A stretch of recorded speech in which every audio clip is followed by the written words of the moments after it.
This is the High-Stakes Lowdown, a RotoViz podcast brought to you by the Fantasy Football Players Championship. I'm Eric Balkman from the High-Stakes Fantasy Football Hour and the FFPC. You can follow me on Twitter at Eric Balkman and the FFPC on Twitter at FFPC. Before we get into the show, I want to remind everyone that you can get a listeners-only 10% discount to RotoViz by using the code RVRadio2022. That's RVRADIO2022. Your subscription gives you unlimited access to all of the RotoViz content and tools, and it supports the podcast channel. Now, without further ado, here's the latest edition of the RotoViz High-Stakes Lowdown.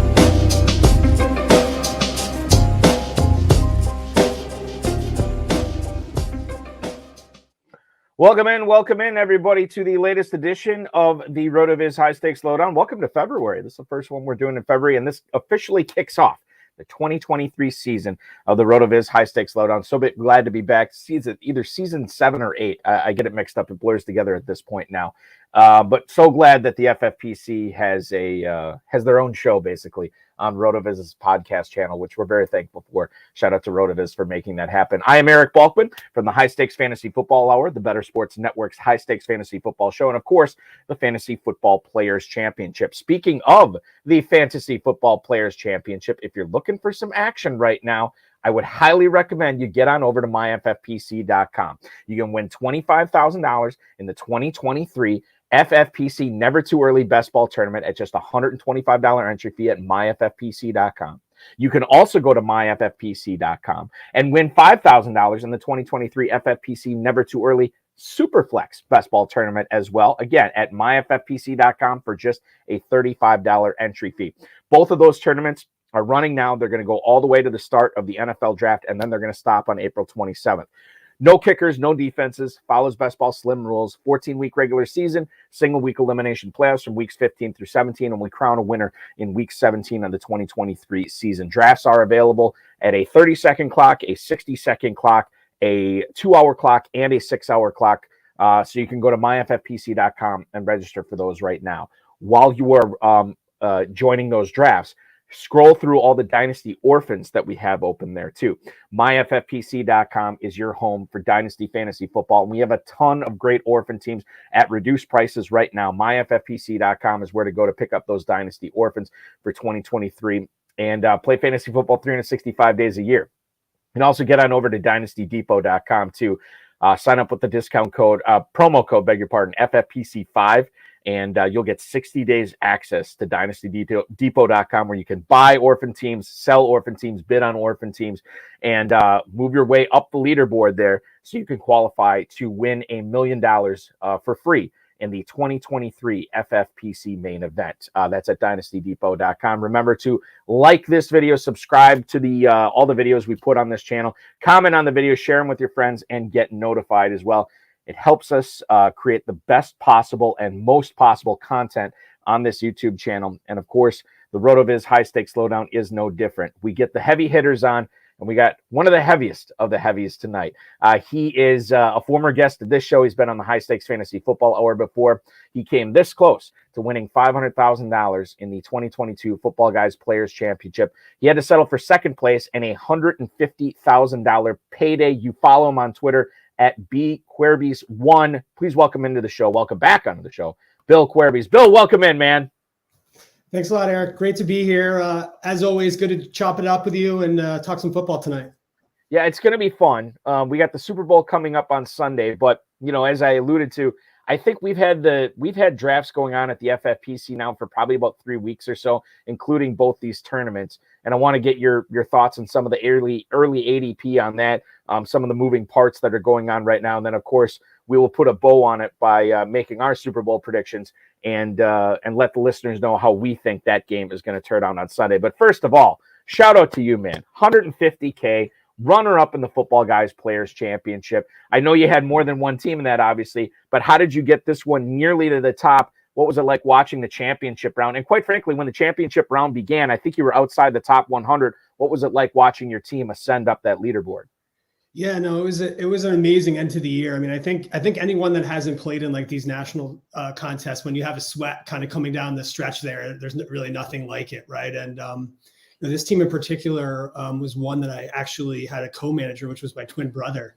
And so we drafted this team back together, I think in the July timeframe, and kind of going, as you said, kind of going into week 15, we were in like 300th place or something like that. We had a big week 15 had like 190 points, which got us kind of in the top 100 or so, and then kind of had a steady climb, up to the top the last couple of weeks, and it was a really good sweat. The final Sunday.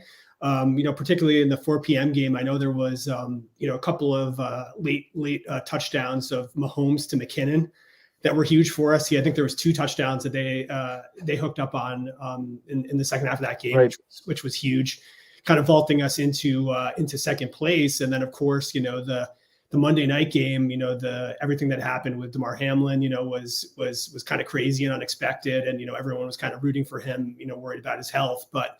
At the same time, there was, kind of a question of, what's going to happen here. And, it was kind of, this big crescendo all the way through Sunday. And then we were kind of, just waiting to see what would happen for the next several days. But, ended up for us working out pretty well. Did you, Bill, for this one, did you feel like, because normally, I don't want to say normally, but a lot of times we see these teams that do very successful, they're drafted in August or September. And part of the reason is we just have a lot more drafts going on in August and September. Yep. But this one you drafted, I want to say the first week of July. Did you feel like you did anything differently, knowing that we didn't really have training camp or anything like going like that? This was all just basically, gut feel, processing of the limited information you had. Did you and your brother do anything different with this draft or the way you managed this team because you drafted it so early? It's funny. I don't think so. The interesting thing about this team was, a lot of things kind of fell to us with players that we liked. We ended up kind of going 0 RB, right? We started with Kelsey. We came back from the 7th spot. We came back in the second round, and CeeDee Lamb was sitting there. We were both pretty excited about CeeDee Lamb, so we were like, okay, we'll take him here. And then, the next round we took Pittman. We were excited about him, and I'm sorry to interrupt, Bill. What slot were you drafting in this draft? From the 7. Got it. Okay, please continue. Yep. So we went Kelsey, Lamb, Pittman, and then we went 2 more wide receivers actually in a row there. We went Mike Williams and Jerry Jeudy, and then we ended up getting a great value on Josh Jacobs, which is kind of one of the breakout players of the year, really.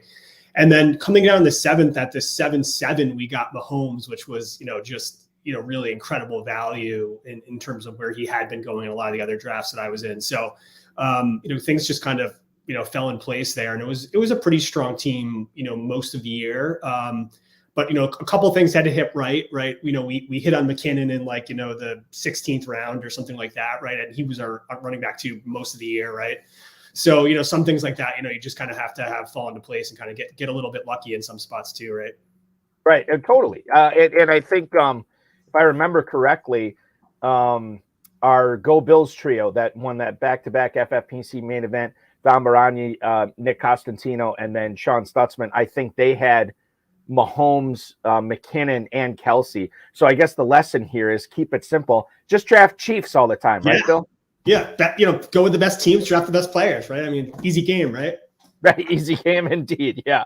All right, so I want to get into some of the stuff you've learned over the years. Apply it to what people are doing right now in the FFPC Never Too Early tournaments. Daniel Popper is the Chargers beat writer, and this kind of caught my eye. Actually, both of these things caught my eye. That he thinks that both Gerald Everett and Keenan Allen are both going to be cap casualties and will be cut from the Los Angeles Chargers to make room on the cap, to get under the cap.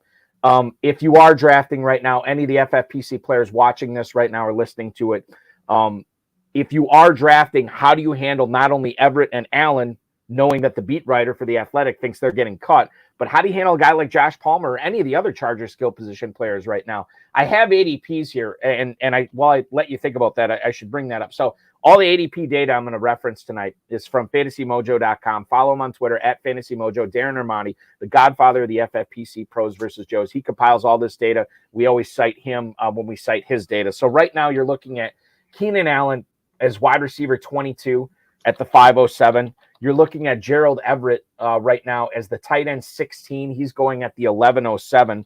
Mike Williams, as you might expect, is going fairly high. If I can find him on here. Yeah, wide receiver 24. So he's actually going behind Keenan Allen at the 509. And then Palmer, I'll bring him up right now because you would think that he would be taking the place of Keenan Allen. Wide receiver 56 at the 1303. Your thoughts on the Chargers now that you know these ADPs, Bill? Yeah, I mean, I think, I read a similar story about their cap situation. I think it was like 23 or 24 million over the cap, right? So, there was only a handful of players I think they had that make more than, 4 million. So I think that the likelihood of at least one of them getting cut is, pretty high, and I think, given the kind of, age at which Keenan Allen's at, he's getting up there and, I think he's 30. And Mike Williams hasn't been kind of, the healthiest guy, we'll say it in his career as well. I think Palmer is somebody at his ADP I like a lot. And, you figure if any of the things happen, if one of those guys getting moved, one of them doesn't stay healthy, that's a bet that I could see paying off. Right. And he at times when he was getting playing time last year, when one of those guys was out, was quite productive in some of those games. So he's somebody that I would certainly, I think you said 13th round on him. I would take some shots on him for certain. And, I think Everett to me feels like, maybe a little easier to replace than maybe somebody like Keenan Allen, just in terms of, Herbert really loves Keenan Allen, seems to lock on him at times. So I could see, maybe Everett going, them filling in with a cheaper tight end replacement and, trying to find a way to let some other, veteran salary go to try to save Keenan Allen. But either way, I think, somebody like Palmer could be a value, in the later rounds for sure. What about Justin Herbert in this situation? He's the sixth quarterback off the board. Now he is right behind Lamar Jackson. I think there's more volatility with Lamar Jackson, knowing what could happen or what might not happen with him this offseason. But he's going behind Jackson. And then obviously Allen, Mahomes, Hurts, and Burrow are all ahead of him. Do you get a little bit nervous about drafting Justin Herbert at the end of the fourth round, which is where he's going right now, knowing that we could have some changeover here in the skill position players? He's someone that I'm not in on at that price. And, I think a lot of it comes to around, these higher end guys, right, that get rushing yards, right? And he's not somebody who's really known to rush a whole lot. So, when you compare him to some of the elite guys like, Josh Allen or Hurts or somebody, right? He's going to really have to throw for a lot of touchdowns to really kind of, that's kind of like his ceiling in my opinion. So, he's somebody I'd probably be off a little bit at that price. Sticking in La La Land, let's talk about the Rams here. They had a snake bit season. Obviously won the Super Bowl last year. Pretty bad this past year in 2022. Injuries contributed to that. Is there any nervousness for you? Cooper Kupp is the third receiver now off the board at the 105 behind Jefferson and Chase. You look at Allen Robinson, and listen, if I can find an Allen Robinson sympathizer this year, I'm gonna hang out with them because it'll make me feel better about my life. But Allen Robinson, wide receiver 81 at the 17-11 right now. And then the other pass catcher I'll bring up in for the Rams is Tyler Higbee, who I know you had a lot of shares of last year. Higbee, tight end 17, actually going right behind Everett at the 1108, Bill. When you look at the Rams offense and what you think it'll be this year, knowing those are the current prices for the Rams and knowing that Kupp is really the high ticket item here on that offense, do any of those represent like maybe paying too much, paying too little? Yeah, it's an interesting one. I mean, I think basically everything that could go wrong for them went wrong pretty much last year. I mean, between injuries to Stafford and Kupp and the Allen Robinson experiment, what an absolute disaster there. I can raise my hand as somebody who had far too many shares of him in the third, fourth round range. Embarrassed to say at this point. Yeah, right. I think they should be better. Hopefully with everybody coming back healthy. I think, they really probably need a second wide receiver, because, no one really stepped up into that role last year. And I think that was kind of a weak spot. I think for me, Kupp is probably more of a back half of the first round type of guy rather than, a top 3 picks. He's not somebody I'd be taking over, the Jeffersons and the Chase is kind of the elite young talent. He's I think as it is, I think late 20s now. What is Cup in terms of age? I think something like that, maybe 28 or. He's approaching 30 too, if I remember correctly. Yeah, he turns 30 in June. Yeah, so with another pretty serious injury, bouncing back from at that age, I'm not dying to take him in the first few picks, and I'd probably be looking for him towards the second half of the first round. Hard to deny his connection with Stafford. Even the beginning of last season, they kind of were already playing well, but if he's slow to recover, he might be somebody that I'm not that big on this year. Higbee, I think, was one where he was kind of a sneaky value last year. He was like 16, 17 by ADP. And I think at the end of the year, he ended up, I was shocked when I looked at it at the end of the year. That's how bad tight end was, I guess. But he was like tight end 5 or 6 by the end of the year. So, I think if he stays, kind of in the double digits, I think I forgot what you cited his ADP at. He's somebody I'll be interested in taking some shares of again this year. I think the interesting, like, if you look at Kupp, he's going right ahead of Tyreek Hill and Devontae Adams right now. I don't doubt the talent of Hill or Adams. The question mark here, and this is why you're trying to capitalize on early draft value, is the quarterback thing, right? If Tagovailoa comes back and he's good to go, all of a sudden Hill looks like a much better choice than Kupp. If the Raiders get Aaron Rodgers or somebody else, competent, at least Derek Carr level, Devontae Adams looks like a pretty good bargain there too as well. The Kupp thing is interesting because, and by the way, Scott Colby, former guest of the show, former guest of the HSFF Hour, chiming in the chat right now. Do the Rams have any cap room to get another receiver through free agency? And I just checked this out. Field Yates from ESPN is saying they're only going to have a little over $400,000 from the 2022 season into the 2023 season. That's the lowest amount for any NFL team. So not only is the draft capital non-existent in Los Angeles, not a lot of cap space there either. So I think that's something to be paying attention to with, what does Rick Pitino say? Larry Bird's not walking through that door. Well, I don't know if another receiver is walking through that door in Los Angeles to take pressure off of unless are you a Van Jefferson believer? What do you think about him? I was, I had a lot of him, everyone did in late round kind of best ball shares, hoping he would emerge or have some spike weeks. He was kind of okay. He didn't flash for me the way I thought I saw him in a couple of times the prior season. So, I don't know, the jury's still out there on him for me. I don't know. I kind of got to see a little bit more on the field for me to be excited about him again. Saquon Barkley was the guy we're all excited about when he was a rookie, put up some really good numbers. And then he's been kind of a polarizing guy. Now, some of the injuries he had were kind of freak things, not necessarily nagging things. And I think if you used an early round pick or you got him at a value in your draft for 2022, you're probably pretty happy about it, at least the first half of the season. You seem to wear down the second half of the season. You're obviously paying much more of a premium this year in 2023. In fact, you're looking at him as the 4th running back off the board, going at the 112. That's a little bit higher than what he was going at last year. What do you think about, he had the bounce back in 2022. Is 112 about his right value, Bill? Or do you think that's a little too high?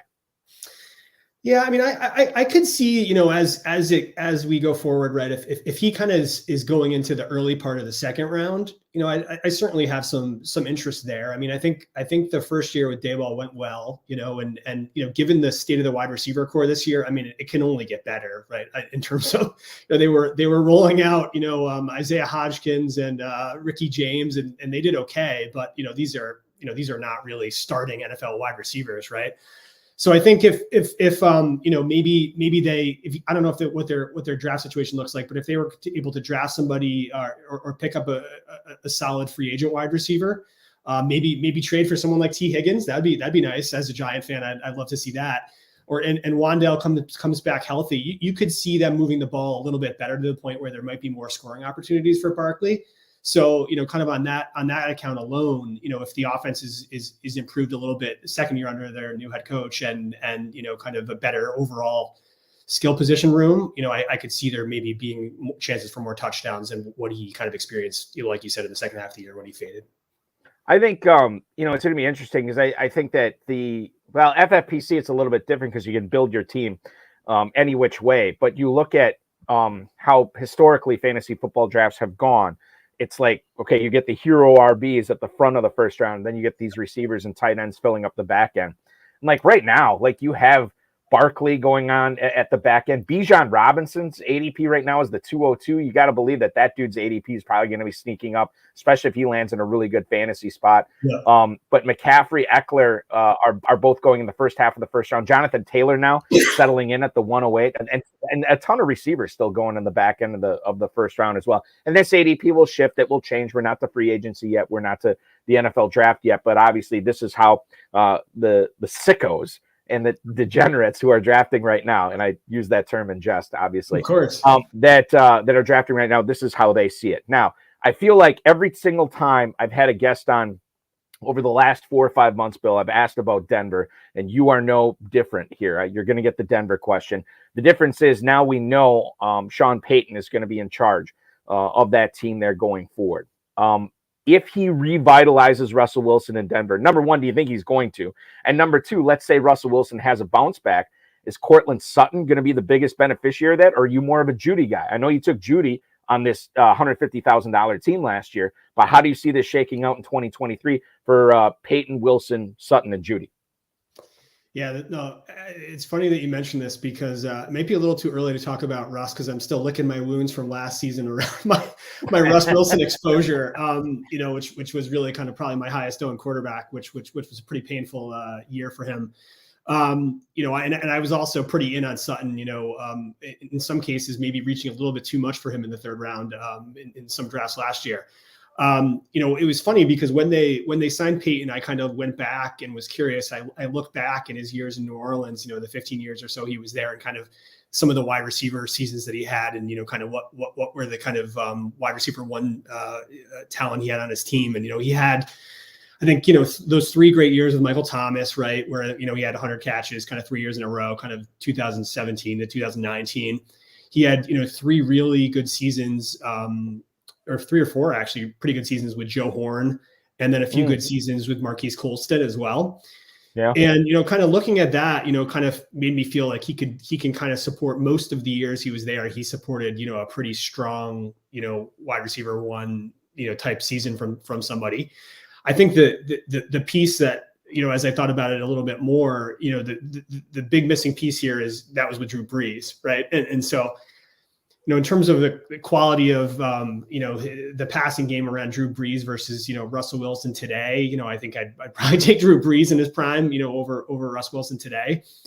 So I'm hopeful that, that the offense will be improved this year. I think that, it's not going to probably get worse than it was this past season. I'd probably, be drafting some of those guys in case, the big breakout comes in year 2. But, I'm certainly not going to overexpose myself the way that I did this past year in case, Russ is just kind of cooked and, this is kind of just the downfall of him, You bring this up, and this is a great point because it's funny. It's one of those bullets that I dodged largely with Russell Wilson last year. I did have him on a couple of teams, but not nearly as many as I was targeting him on. I was getting frustrated throughout my drafts that, like, man, I missed on Wilson again. Yeah. And one of those things where you're happy that it happened. But now the great thing this year, as I look at the ADP from Fantasy Mojo, Russell Wilson, Bill, quarterback 18 at the 1106. You don't have to draft him as your starter anymore. No. In fact, you can wait until the top 12, 14, 15 quarterbacks are off the board, and you could go.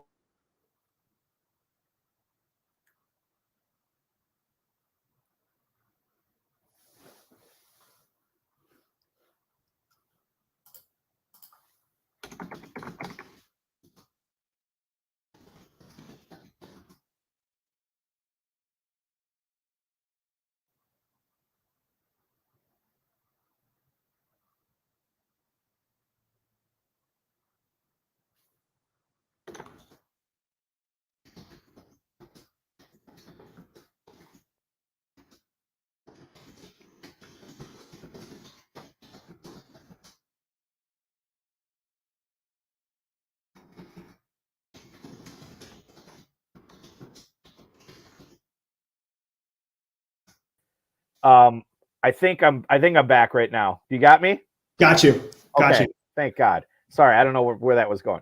But the point I was trying to make on Russell Wilson, how far did I get in my Russell Wilson point? So I'm not repeating myself. It was pretty quick and you froze. It was right at the start of your Russell Wilson point. Okay, so my Russell Wilson point is you're drafting him now as your backup quarterback. Yep. Quarterback 18. Right behind Jared Goff, right ahead of Trey Lance and Matthew Stafford.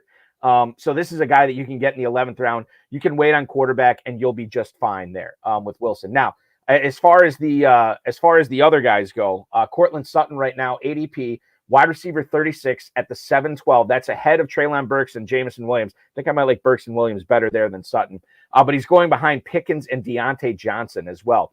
As far as you say, oh, well, Balky, what about Judy? Is he going higher or lower than Sutton? I'll tell you right now, Jerry Judy is going higher than Cortland Sutton. Wide receiver 27 at the 605 behind Watson and Kirk, right ahead of McLaurin and Mike Evans. My God, Mike Evans in the 6th round. What a world we live in. Let's talk. Let's talk about Evan Engram. And Bill, I've been on a lot of the shows I've been doing, I've been dubbing Evan Engram as the thief. And the reason I say the thief, because of this massive season he had in Jacksonville, I'm of the opinion that somebody's going to pay him a lot of money and he is not going to give good return on that investment. I'm using his career as my guide here on this. Beware the career year. How many times you hear that from Cecil Lamby and Sigmund Bloom on Football Guys podcast all the time? Beware the career year. And I'm being aware of the career year with Evan Engram. Evan Engram right now, tight end 9 at the 701. Okay, that's palatable there. He's going behind Darren Waller. He's going behind Dalton Schultz. He's going ahead of Pat Freiermuth. And then there's probably about another round and a half before you get to David Njoku. Your thoughts on Evan Engram? I know it's difficult right now. I think he's going to be back in Jacksonville, but we don't know for sure. We know he had a great season. How do you handle Evan Engram in drafts in February, Bill? Yeah. I mean, what I will say is, though, I think this Jags team is a pretty exciting young unit here. You know, I'm pretty excited about ETN and Kirk played great and really kind of, you know, in a surprising way, almost lived up to the contract that he got. Right. You know, I think that, you know, it's I've always kind of been somebody that loves the late career breakout from Zay Jones. So, you know, that was a nice story of the year. And then, you know, adding Calvin Ridley, you know, kind of in a kind of sneaky way, you know, if he comes back and he's, you know, anything close to what he was before, they actually have a competent NFL coach, which wow, what a difference that makes, right? You know, so he's somebody that, you know, I think with the Giants, you know, was misused in a little way or maybe underutilized. You know, so I always, you know, there was a lot of bad Giants coaching over the years. So I don't, in some cases, don't know how much it is the player and how much of it is the coaching staff and utilization, right? You know, he was somebody who I also had quite a bit last year. You know, I think he was like tight end around 18, 19 or something, and you know, finished 5 or 6. You know, I think if he's still in the, you know, 6 or 7 range, you know, you're probably paying closer to his ceiling given the number of other people that are there in terms of competition if he stays in Jacksonville. But you know, if he's kind of more in the 9 to 10 range, you know, I'll take some at that price, I think. Yeah, and I guess when I say the thief, I thought he would be going higher, right? Because I thought people would be going more gaga for Engram. Now, this is not tourist season, as we like to say. These are a lot of Sharks drafting right now. Maybe that's why his ADP is pushed down. I do expect it to go up. And maybe now is the time, Bill, as you said, get your shares of Evan Engram now before they go up higher when we get to May and June and July for sure. Sticking with the tight ends, this is something that Scott Colby brought up too in the chat. Or Scott Kolb. I always screw up his name. Scott Kolb. Got to get it right. So we talk about Travis Kelce, and we were kind of going back and forth of how we would handle the top 3 picks. And he said, well, yeah, Jefferson, Chase, but then Kelce maybe at the 101 in some drafts. Kelce is a guy that I have in a couple of dynasty drafts, and I've been hanging on to him, trying to figure out the right time to sell. And I just don't know if I'm ever going to find the right time to sell. I think he's going to put up numbers in the Super Bowl. I think he's going to put up numbers again in 2023 and perhaps even 2024, knowing Mahomes is going to be there as well. He's another guy who's on the wrong side of 30. He doesn't seem to be slowing down. His numbers over the last 5 years have been awesome. Bill, if you got the one pick in your Football Guys draft this year, you got to seriously consider Travis Kelce. How likely would you be on pulling the trigger there? Yeah, I mean, I think, you know, as I think I mentioned this earlier, but I mean, you know, for me, it's probably hard for me to take him at the 101 on over Jefferson and Chase. Like, you know, they're so young and so good that, you know, those are the players that, you know, you want to catch their career season. and it could be any year for either one of them really at this stage, right? So, those are the kind of guys where, it would be hard given he's 33 for me to kind of take him over those guys. That being said, as you rightly pointed out, great system, elite quarterback, even if he slows down a little bit, great red zone role, lots of scoring chances, could easily continue to put up, 10 touchdown plus seasons. In tight end premium, there's a lot of value with, the lower end of tight end just being so weak. Right. So, I can very clearly see, and, I did in many drafts this past season, see myself in the, kind of 3 to 5 range, really starting to consider him. Right. And to me, it's just the other thing to consider here too is tight end was just so bad this past year.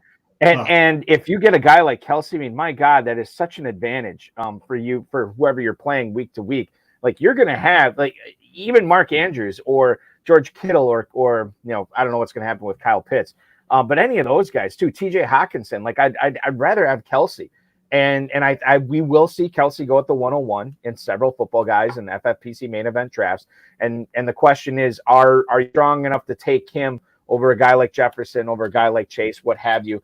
And some people will be, and maybe that'll be the right call. Maybe it won't be. But right now, Jefferson and Chase both going ahead of Travis Kelce. Now, we know Tom Brady is retired for now. And we know that the Buccaneers are in search of a quarterback for now. What's interesting here to me is that I looked at the ADP, not knowing where Leonard Fournette and Rachaad White were going. I was a little surprised to see this. 7-10 for Rachaad White, who is the second-year running back in Tampa. Leonard Fournette's not going until the end of the mid-10th round at the 10:08. Which of those represents better draft value for you right now, Bill? Is it Rachaad White in the late 7th, or is it Leonard Fournette in the mid-10th? Yeah, this is a tough one. It's funny. I was curious of kind of what the split was with the two of them. And the other day I was looking at some of their last couple of games, and particularly their playoff game. And, in that game, White out touched him, I think like almost 2-1, like 12-6 or something like that. When it really counted and the season was on the line, right? He was the one that was, getting the ball, right? So, I can kind of see where, where the ADP stands in terms of, kind of approximately where their standing was at the end of the season is kind of where they stand by ADP. That being said, the O-line was a mess. The quarterback situation is uncertain. This might be a bad team. And secondly, no one's going to check down less than Tom Brady or, more than Tom Brady, right? So, likelihood that there's still as many receptions to go around, which is really what you're looking for there between the two of them is, probably likely, I would say. I'm probably out on both those guys, but I think if I had to spend money, it would probably be maybe on the cheaper guy, just because I'm not that excited about either one of them, to be honest. Slide type of thing. And that's the thing. That's why they're going so late, obviously, right? Because nobody's excited about either one of these guys in drafts. Fournette, you look at where he's going right now. He's in the Khalil Herbert, Ezekiel Elliott, Jamal Williams territory, and we'll see what happens with Williams at free agency. And then Rachaad White, he's actually going one pick ahead of Miles Sanders, but he's going after Cam Akers and Isaiah Pacheco, going before A.J. Dillon and Brian Robinson. So nobody is necessarily too crazy about those running backs at those spots. So I get where you're coming from there. Could be one of those guys like, I need a running back. I'll go with this guy, and we'll just leave it at that. Nobody's really stepping forward here as far as what we know now. All right. Speaking of Ezekiel Elliott, the Cowboys decide that they're going to let Kellen Moore go. He goes to the Chargers. Mike McCarthy and Jerry Jones then hire Brian Schottenheimer, who has historically run a very run-heavy offense in the NFL. He is now the new OC in Dallas. Ezekiel Elliott already said he's willing to take a pay cut to stay on the team. We know Tony Pollard has a broken leg. We also know he's a free agent. So Dallas probably wants to bring him back, but I don't want to put words in your mouth. Maybe you have a different feeling on this. But knowing what Brian Schottenheimer has done in the NFL before, does this all of a sudden make Dak Prescott, CeeDee Lamb, Dalton Schultz, like all these pass catchers, a little bit less valuable now that we know what Dallas's plans are to do on offense this season? Yeah, I mean, I think this is a tricky one. I don't think this is a team I'm going to be overboard on in terms of number of Dallas players I'm looking to get on my teams. I think I'd probably be okay still taking some Lamb. I think he's still going to be the cornerstone of the passing game. Going to get a lot of looks. I'd be worried about, when the volume comes down, you're more worried about the volatility of the secondary guys. So Gallup and Schultz and people like that. Those are the kinds of guys where I don't really see the upside scenario in, maybe as much. I think given that, Pollard's coming back from an injury, it's probably going to be some sort of a timeshare between those guys. And usually, right, as has been the case the last 2 seasons, right, in most drafts, there's a Pollard truther that's seeing it as the what could be if someday Pollard gets all the carries and all the catches versus what's more likely to be a split between the two of them.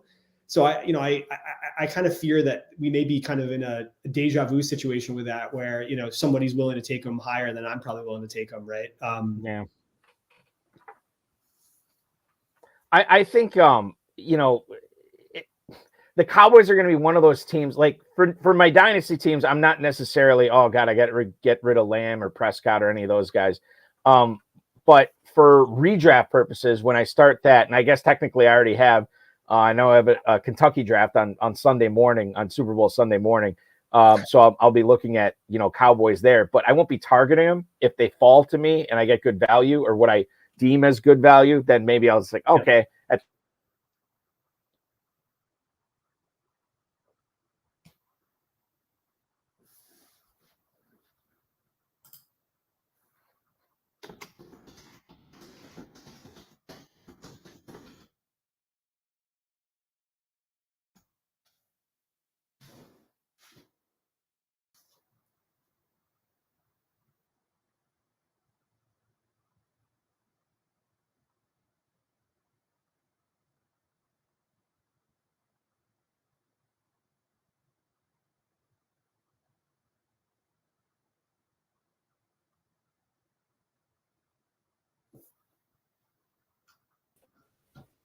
All right. My apologies. I don't know what's going on with my internet tonight. This is never on the RotoViz High-Stakes Lowdown before. I don't know what's going on.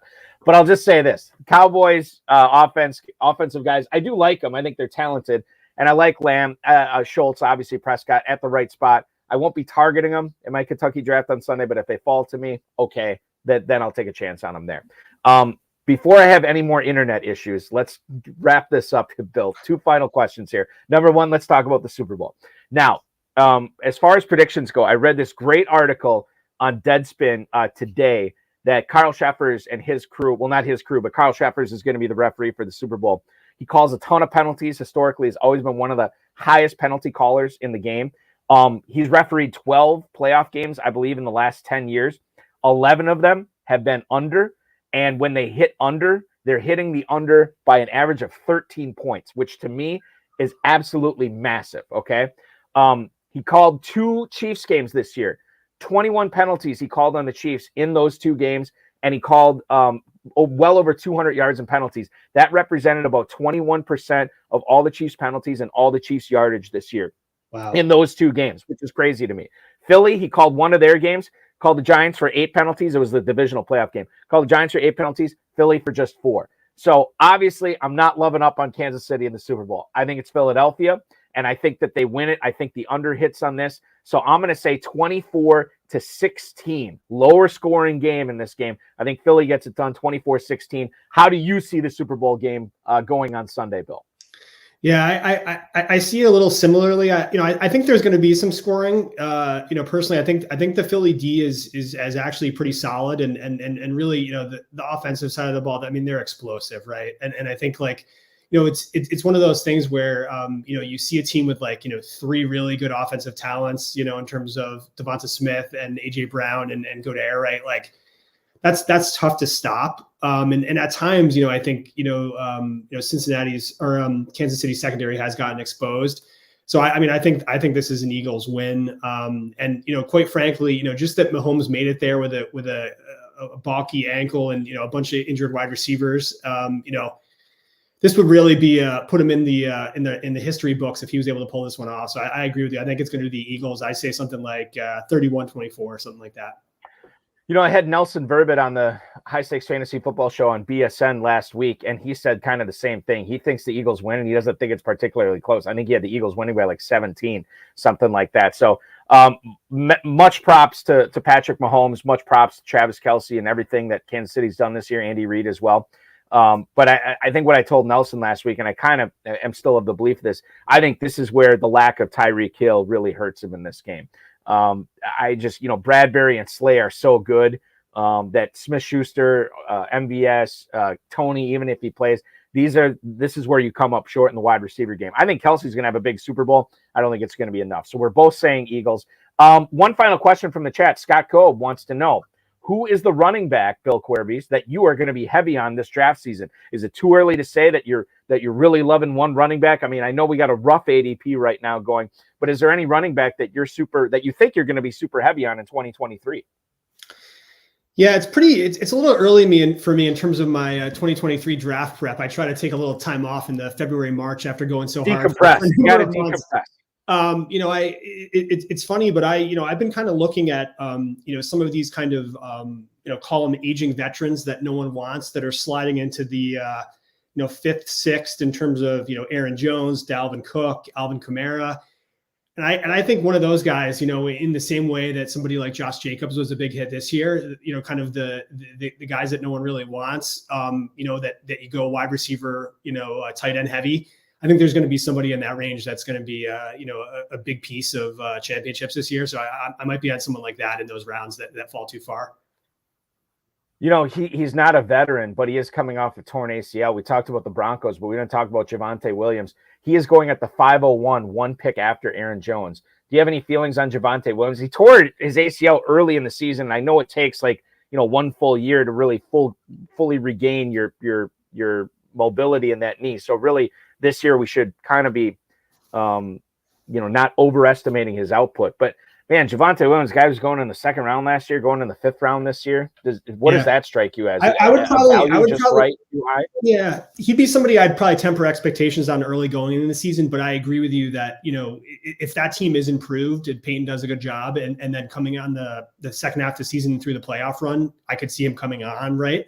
So, in that case, right, he's kind of in the mold because of this injury, more of like what happens with some of the rookies where, they start slow, but if they really pick it up in the second half of the season and kind of for the stretch run, they could be pretty valuable, right? Yeah, absolutely. No question. Also very valuable, $150,000. I'm assuming that your brother got some sort of cut of that for your runner-up finish. Have you already earmarked the cash for something? Do you still have the cash? Is it already spent, Bill? What are you doing with all that money? He did get his half. So we split that up. I'm kind of overdue to get a new car, so I'm starting a car shop. So put some money towards that. Ferrari, Lamborghini, Bugatti. Yeah. What are we talking here? Maybe I've been looking at Audis. I like the Q5, so I'm thinking maybe that. Okay.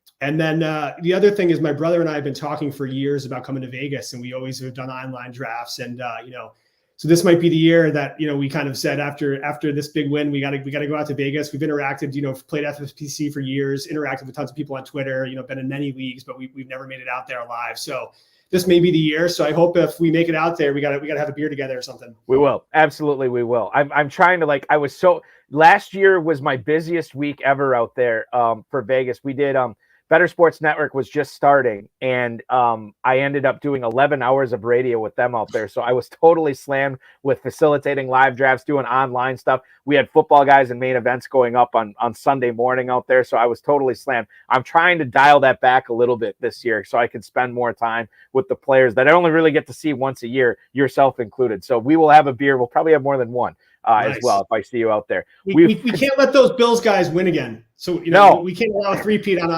our watch. So we gotta rally the troops out there and get another winner. Yeah, and Scott also chiming in on the chat right now, a guy who's been out to Vegas when he's talking about the FFPC. It's a life-changing experience. He says it's awesome. I think you're really gonna enjoy it as well. And the fact that the Go Bills guys have already been on Twitter and Facebook saying there is a 0% chance they three-peat makes me think there's a non-zero chance that they three-peat. And God knows, they're really nice guys. They're awesome. They're on the HSFF hour this past week. They're super nice. And if anybody's going to three-peat, okay, it's palatable with those guys. But I'd like to see some fresh blood up there. I think we'll see a new FFPC millionaire this year. And maybe it will be Bill Querbes, who joined me tonight on the RotoViz High-Stakes Lowdown. Bill, thank you so much for putting up with my technological issues with the internet tonight. You are the man. I learned a lot tonight. Always love talking with you about fantasy football. We'll do this again sometime real soon, man. Thank you so much. Yeah, thanks a lot for having me. It was a blast. You got it, Bill. Absolutely. Thank you. Bill Querbes, ladies and gentlemen, the $150,000 runner-up in the 2022 Footballguys Players Championship. He'll be back for more again this year, maybe winning the whole thing, either the $500,000 in the Footballguys Players Championship or the $1 million in the FFPC main event.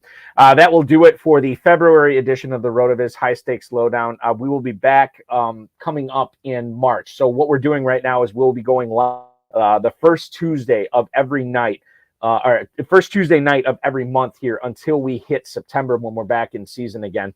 So I'm trying to think what we're looking at for the next RotoViz High-Stakes Lowdown. It will be, let's see here, March 7th, I believe, we will go live. So that will be the next time. I have a pretty good guest booked, pretty good guest I'm hoping to book for that one. So be paying attention to that. If you don't want to wait that long, and why would you? We got some great content coming up. Special high-stakes fantasy football hour Wednesday night. That's tomorrow. No HSFF hour this Friday because I will not be in a place where I can trust my video internet, although it wasn't great tonight. But tomorrow night, 10/9 Central, myself and Kentucky Fantasy Football State Championship, Farrell Elliott, will be chopping it up with John Pierce, the FFPC Super Bracket $10,000 champion. He will be our guest on tomorrow night's episode. The High Stakes Fantasy Football Show on the Better Sports Network goes live each and every Thursday night, 7 to 9 p.m. Eastern Time. And got another great guest for that this week. 2-hour show with 4 for 4's John Daigle. He will be joining me this Thursday night on the BSN for the HSFF hour, HSFF show. That's going to be a lot of fun. Make sure you're downloading the Better Sports Network app. That's free in the Google Play Store as well as the App Store for your iOS products. You win $25,000 in the 2023 FFPC Never Too Early Best Ball Tournament at just $125 entry fee. Sign up now at myffpc.com for that, or sign up for just a $35 entry fee to win $5,000 in the 2023 FFPC Never Too Early Superflex Best Ball Tournament as well. While you're there, you can check out all the Dynasty Orphans we have at myffpc.com, or you can go to dynastydepot.com, use the FFPC5 code so you get free 60 days access to Dynasty Depot, where you can buy orphan teams, you can bid on orphan teams, you can sell your Dynasty teams there as well. And as you move your way up the leaderboard for your performance on Dynasty Depot, you will be in the running to win a free entry into the 2024 FFPC main event. So make sure you're checking that out. Remember to like, subscribe, comment, share, and get notified for all the great content that we have on the FFPC YouTube channel. The RotoViz High-Stakes Lowdown returns in March. The HSFF Hour is live tomorrow, Wednesday, February 8th, and the Better Sports Network goes live on the BSN app, 7 o'clock, Thursday night, February 9th. Thanks for watching, everybody. I certainly appreciate it. Be good. Enjoy the Super Bowl. I don't have a rooting interest in either team, but I do think the Eagles are going to pull it off. Be good, everybody.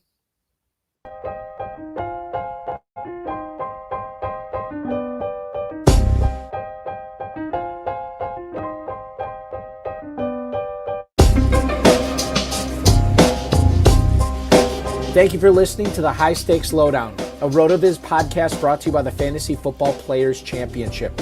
And thanks to Grapes for our theme music. Please review the podcast on iTunes under the RotoViz radio feed. It helps us find new listeners. Contact us via email, rotovizradio@gmail.com. We'd love to hear what you think, and follow us on Twitter at RotoVizRadio. And remember, you can always support the show by subscribing to RotoViz at a 10% discount through the NFL podcast homepage, rotoviz.com/podcast.